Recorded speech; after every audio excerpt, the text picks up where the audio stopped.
Para sahabat Tuhan Yesus terkasih, Bapak Ibu, adik-adik, saudara-saudari di Paroki Santo Yosef Medari dan di Stasi Santo Thomas Sayegan, juga para sahabat Tuhan Yesus dimanapun Anda berada, salam semangat, sehat selalu, dan senantiasa berbahagia. Semoga Tuhan senantiasa memberkati Anda semuanya.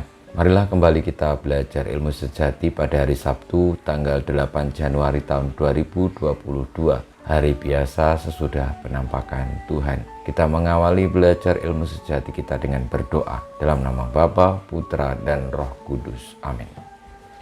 Allah Bapa Maha Baik, gembiralah hati kami karena Engkau sudi hidup beserta kami dalam diri Yesus Mesias. Semoga kami selalu menaati sabdanya dan meneladani cinta kasih-Nya, sebab Dialah yang hidup dan berkuasa, yang bersama dengan Dikau dalam persatuan Roh Kudus, Allah sepanjang segala masa.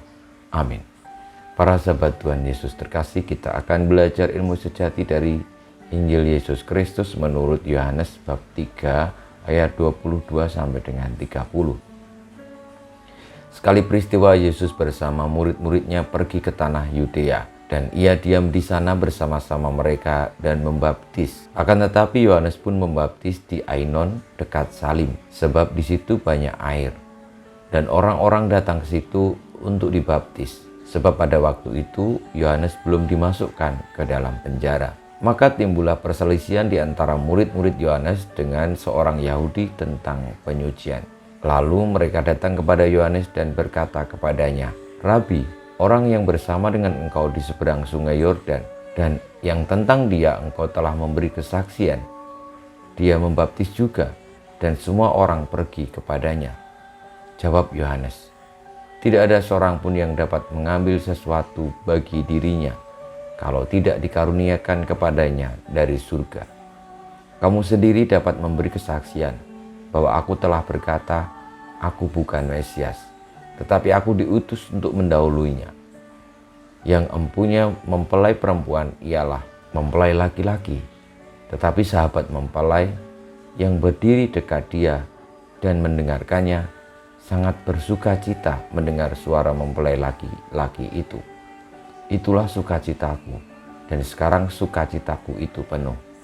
Ia harus makin besar, tetapi aku harus makin kecil." Demikianlah sabda Tuhan. Terpujilah Kristus. Para sahabat Tuhan Yesus yang terkasih, kisah tentang Yohanes Pembaptis yang ketika ditanya oleh seorang Yahudi, kenapa ada yang membaptis lagi selain Yohanes, yakni Tuhan Yesus. Lalu Yohanes menyadari bahwa perannya hanyalah mempersiapkan jalan bagi Sang Mesias. Dan ia dengan tegas mengakui bahwa memang dirinya bukan Mesias. Sebuah sikap hati yang sangat-sangat baik. Karena Yohanes pun mengatakan bahwa tugasnya adalah semakin membawa kepada manusia pengertian bahwa Sang Mesias hendaknya makin besar, sementara dirinya semakin kecil, karena memang tugas berutusannya, panggilan sejatinya demikian. Mengakui sebuah tugas berutusan dengan baik tanpa harus memperhatikan ego sendiri adalah sikap kesatria, dan Yohanes mengajari kita untuk itu. Saudara-saudariku yang terkasih, marilah kita berani untuk mengakui kebenaran, setia kepada kebenaran tanpa harus mementingkan diri ataupun bahkan membela diri sendiri, karena kebenaran jauh lebih utama daripada diri kita ataupun ego kita sendiri.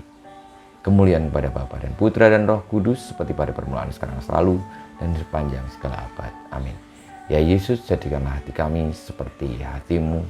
Tuhan bersamamu dan bersama rohmu, kita semua hidup kita, perjuangan kita untuk tetap teguh, setia, mengakui, berani, dan jujur dengan kebenaran, hakikat panggilan sejati kita, senantiasa dibimbing, dilindungi, diberkati Allah yang Maha Kuasa, Bapa, Putra, dan Roh Kudus. Amin.